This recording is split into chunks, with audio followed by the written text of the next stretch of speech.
In less than a week, Israelis will head to the polls to vote in a crucial election. Among the many concerns on voters' minds, how the country finds itself positioned against the ever-increasing regional influence of Islamic State and the changing dynamics of the region. Joining us now for more on that, Ron Prosser. He is Israel's ambassador to the United Nations. And Ambassador, we're very happy to have you here at TVO. Thank you for having me. We have had, I guess over the past several weeks, many different guests on the program talking about ISIS's involvement and effect on places like Egypt and Saudi Arabia and Jordan and Italy and Libya. But we haven't talked about the impact on Israel yet. So we're glad that you're here so we can do that. How much of a threat do you genuinely think ISIS is to Israel? ISIS in general and all the radical groups, Islam radical groups, and we have to name them, not just the academics, just talking over those things. Those radical Islamic groups go against everything that we all stand for. Freedom, democracy, the values that we all cherish and basically fight for. And they go against not our policies, but our way of life. And going after our way of life means that they go after everything that we hold dear. And from that point of view, this is a serious threat to Israel and to every democracy. A serious threat militarily? And militarily, look, Israel's neighbors don't include exactly Liechtenstein and Luxembourg on the map. No, you're in a more dangerous neighborhood, that is true. Absolutely. So we have enough with Hamas from the south, Hezbollah from the north. But in essence, those groups like ISIS, they all drink from the same ideological well. And that ideological well, if it's ISIS, which is Sunnite, or if it's Hezbollah up in the north, which is Shiite, and when you get down to those groups at the end of the day, they are very, very dangerous because they create a change in the way our whole neighborhood thinks and the way it perceives people in the West and democracies and our way of life. And we have to stand together against that. And in Israel, we feel that we are on the front line encountering phenomena that Western democracies have yet to encounter. I'll remind you and the listeners and our viewers that we began checking people at airports 25 years ago. What did people say? Oy, oy, oy, intrusion on privacy, how can you do that? Democracies have to defend themselves. What we're trying to do that every day, is trying to defend our citizens on the one hand and not go overboard in our reaction with the other. I understand, but in the past decade, you've had a war in the north against Hezbollah, you've had a war in the south against Hamas. Sure. So it is reasonable to ask if you think ISIS is on the same level as those other groups, whether a war with them is inevitable. At this stage, if we stand united and we see, the Jordanians and the United States and Canada and others working against ISIS together, if we continue to do that and try and go after them, they will not become the problem that now we have with Jabhat al-Nusra on Israel's border, with Hezbollah, which has a firing power of 100,000 missiles, more than most of NATO members. How do you know that? We know that because we make it our point to know what Hezbollah has, like the same way that we said what Hamas had in the south. And just to show you, people forget. 4,000 missiles were shot against Israel. We took out nearly 3,000. We always said 10,000 missiles. You don't have to be a rocket scientist to understand that if missiles fall on your head, you're allowed to defend yourself. But do you have, I'm not naive enough to think you're going to share top secret intelligence with us here tonight on what you know about ISIS. But do you have anything that suggests that an attack on Israel is imminent, organized and prosecuted by ISIS? Not specifically on ISIS, but Israel every day, is, the terrorist groups that are trying to hit Israel on all sides. We see suicide bombers, we see attacks from the south, just recently from the north. So Israel, in a sense, is a democracy defending itself in that sea of animosity every day for the past 67 years.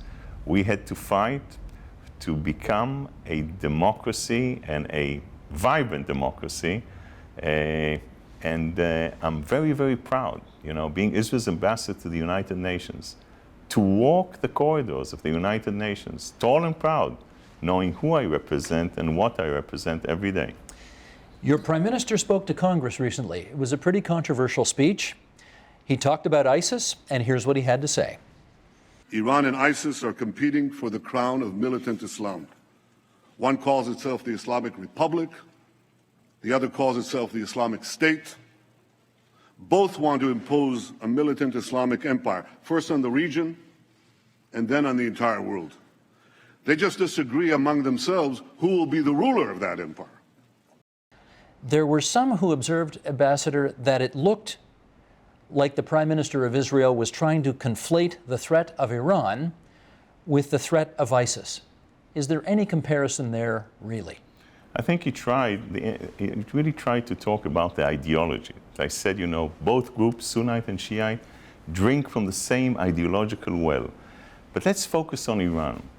Look at Iran behavior patterns today without nuclear weapons. Iran has taken over quietly Yemen. Iran is involved in Iraq, in Syria, in Lebanon. Iran, in the sense, in their behavior patterns, are funding terrorists and terror organizations all over the world. They are, if you look at them, and the way they behave and they work with delivery systems, with the whole notion of trying to move the whole region. Just think of this Ayatollah regime with an ideology like this, with delivery systems at the end with nuclear weapons. No, we get that. But Iran's a country. ISIS is not quite yet a country. Absolutely. Do you think they represent the same kind of threat? And no, because at this stage the answer is no, but the end is, what is important is the ideology, what happens in education. So if you look at it, ISIS today uses knives, they use, machine guns. Iran wants nuclear weapons. It's going to change dramatically the whole strategic environment in the Middle East. Going to be proliferation of nuclear weapons with countries like Saudi Arabia and the others. And what people don't listen enough is to what the Arab world has to say, the Saudis, the Gulfis, the others from Iran. They feel that the rope is tightening around their necks because of the Iranian threat. One should listen more to the countries who live there to understand the real threat that they feel from Iran and their behavior patterns today, let alone with nuclear weapons. Well, I want to pick up on that because Israel now, ironically, finds itself in the same camp as some of its, how do we want to put this? Some of its neighbors with whom it hasn't had great relations. Saudi Arabia is as concerned about Iran maybe as you are. It's concerned about ISIS as well. Prime Minister Netanyahu, when he gave his speech at Congress the other day, said the enemy of my enemy is actually not my enemy, is my enemy. It's still my enemy. As opposed to the enemy of my enemy as my friend. Yeah. Has that new dynamic changed anything between countries that normally you had bad relations with in the past? Yes, and I think as Israel's ambassador to the United Nations, I can tell you that what happens in the Middle East, the UN is a wonderful vantage point. The Saudi ambassador stands up and points towards the Iranian ambassador and says, you tried to assassinate my ambassador, Abdul Jubeir, in Washington, D.C. And the Iranian ambassador goes after the Saudi ambassador. The Saudi ambassador goes after the Syrian ambassador. And the Iranians, as you know, are helping Bashar Assad, the only ophthalmologist I know that cuts the vision of his own people every day, to butcher his own people. So you have a whole different dynamic, and suddenly there are coinciding interests between Israel, the Saudis, the Gulfis, and others in the Arab world. So where can that go? And we should try, as much as we can, to use those coinciding interests to move things against ISIS, against radical groups that are trying to do everything that they can to derail the whole region.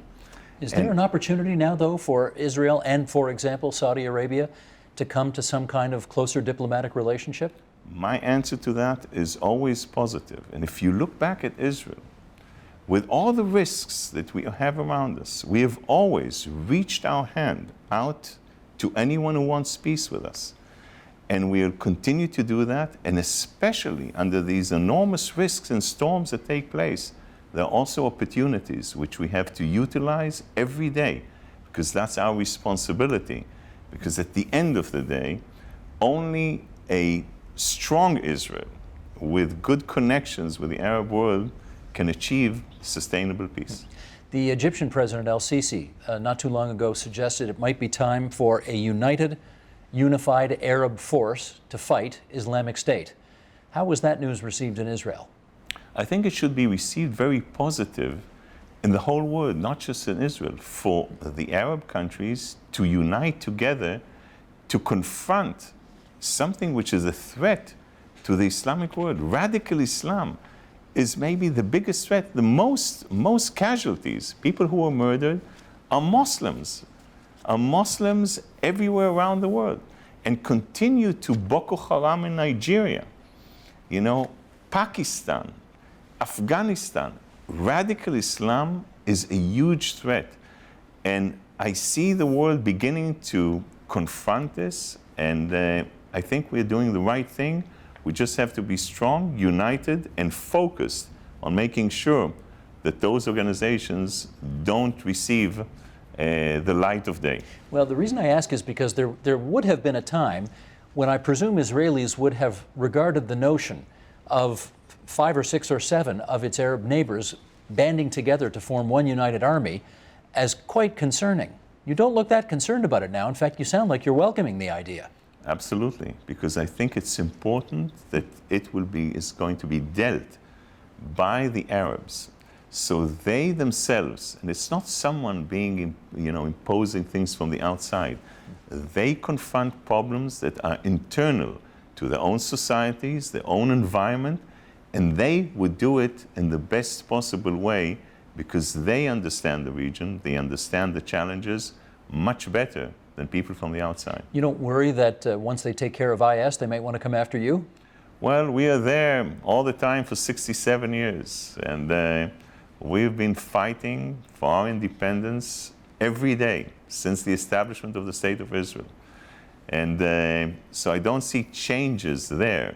And from my point of view, going after ideology, going after radical Islam, going after people who educate other people to hate, to kill, to use violence as a means of solving something, from my point of view, trying to challenge that and confront that is much more important on the long run than the short run. We have had people on this program say, though, that they think of ISIS as a bunch of, what was the expression? A bunch of idiots in pickup trucks.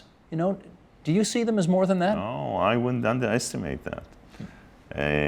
Clear ideology, trying to create a caliphate, using all possible means, and look at the attraction that they have.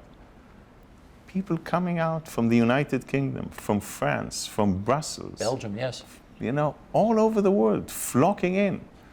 And this is a huge, huge challenge to all of us. And like I said, they're going after our way of life. They're going after the freedom of speech.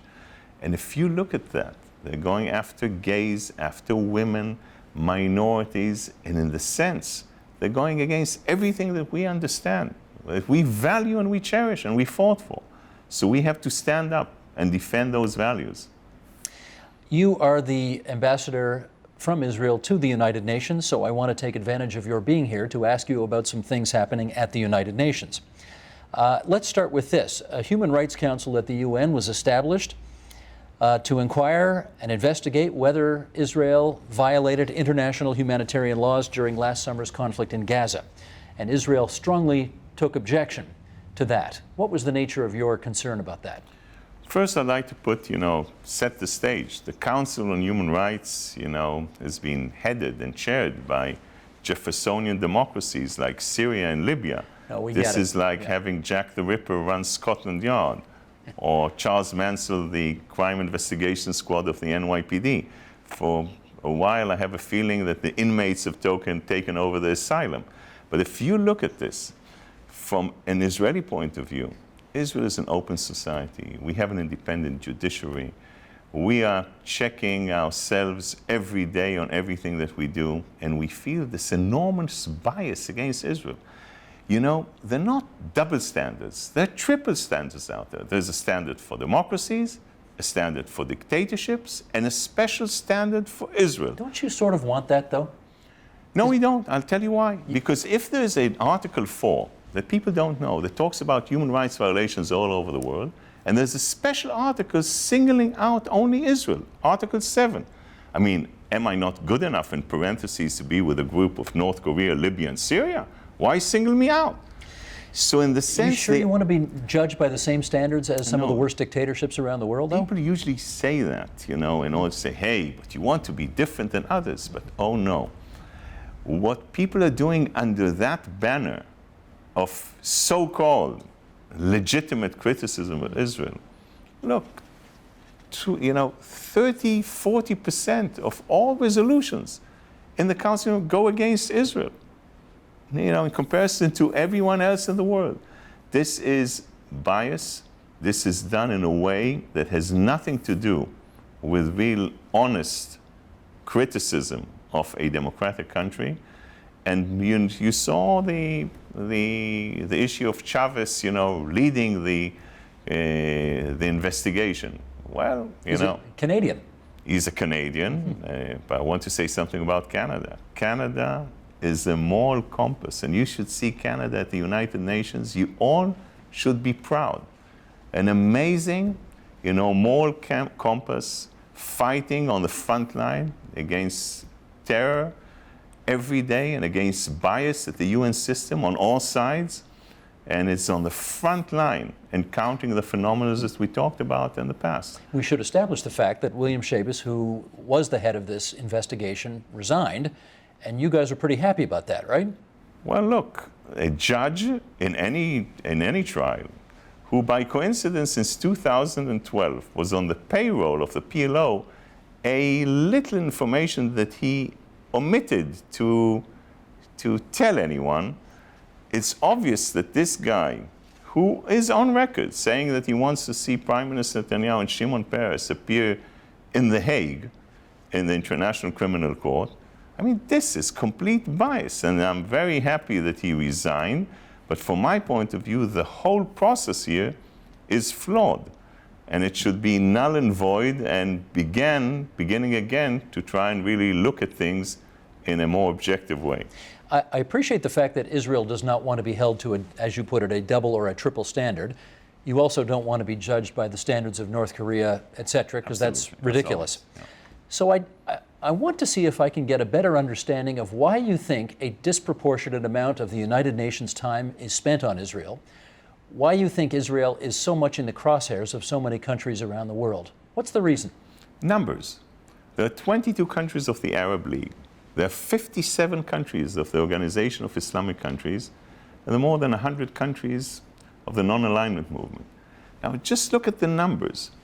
The numbers out of 193 member states in the United Nations, only 87 are democracies. So over 100, they are with a different and a complete different attitude. And in the sense, Israel, it's very easy, because of the numbers, to go after Israel. And I can tell you that when I look at Israel and Israel's actions and behavior, and what we are doing, what we call tikkun olam all over the world. Repairing the world. Repairing the world. It's absolutely amazing. You don't... And the respect that Israel has under the radar screen in Africa and South America, the former Soviet Union, but the number is staggering. And because people need those numbers, in every committee, in every position at the UN, there's clear structural bias against Israel. I hear you, but if you were able to create a just, workable, and lasting peace with your Palestinian neighbors, do you think some of that would go away? Well, let's take an example, okay? Israel, with Egypt, when there was a serious leader, Anwar al-Sadat, Menachem Begin on the right side of Israel's political party spectrum, 3 years, full peace agreement, no territorial issues between Israel and Jordan and Egypt. Late King Hussein, the father of King Abdallah, we have peace with Jordan. We reached out to the Palestinians 3 times. I was in Washington, D.C. in 2000 at the Camp David between Ehud Barak and Arafat. So 3 times in 2000, Ehud Olmert, and now Kerry. The Palestinians have a very clear path here. They first demand, then they delay their answer, and then they desert the negotiation table. Demand, delay, and desert. And what happens is very clear. The only way forward is direct negotiations. If you try and circumvent it and try and pressure from the outside, it's only going to lead to violence. It's not going to lead to peace. The distance between Ramallah and Jerusalem is much shorter than from New York to either Ramallah or Jerusalem. If I had to say one thing to the Palestinians, get back to the negotiation table, because that's the only way to achieve a lasting peace. The reason I asked the question is because obviously people are in 2 different camps on this. They thought if there were a settlement with the Palestinians, a lot of your troubles would go away. I've talked to other observers of the Israeli situation who say, no, it wouldn't make any difference at all. And I'll say it very bluntly, Ambassador. They say that you are in a neighborhood of countries and people who hate Jews. And therefore, any Palestinian settlement wouldn't change a thing. They'd still hate you even the day after you signed a peaceful agreement. Is that true? I would put it this way. We have a serious problem with education, which we marginalized. And that's true in this issue of incitement, education, because that has huge effects. If you see on Palestinian TV children with explosive incitement every day against Israelis and Jews, by the way, you see it in the Arab world around us. We have to counter that every day, because that incitement is not going to lead to peace. It's going to lead to additional violence. So we have to focus on the education part.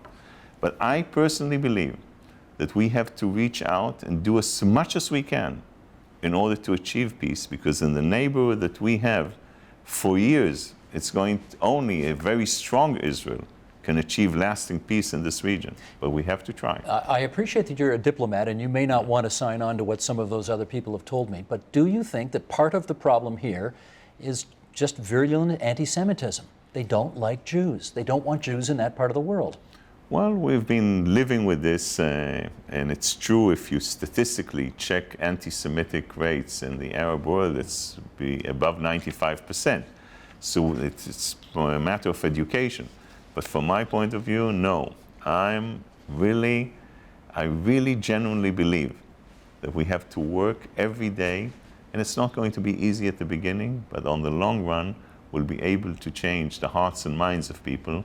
And it's not a sprint, it's a marathon. It's a marathon. Let me ask you one last thing, and that is when it comes to solving some of these very thorny problems, the Palestinian issue, Iran, ISIS, is there a role for the United Nations in all of this, and if so, what is it? I would say that if you try and solve the issue of Iran, you need the United Nations and the Security Council to really impose the sanctions, that the whole world will create leverages on Iran that at the end of the day brought Iran to the negotiation table, because there's a price tag that suddenly the Ayatollahs had to pay for continuing in that path. So there is importance of the UN playing a role. In the last months and years, the UN, especially not being able to do anything on Syria, shows the problems structurally of this body. But I believe that especially on the Israeli side, direct negotiations are the only remedy of trying to find a solution here, because only through direct negotiation, and they're going to be hard, frustrating, not easy, but that's the only way to be able to move forward and achieve some lasting peace in this region. Ambassador Prosser, we appreciate you visiting us at TVO tonight. Thanks very much. Thank you. Thank you for having me. Support Ontario's public television. Donate at tvo.org.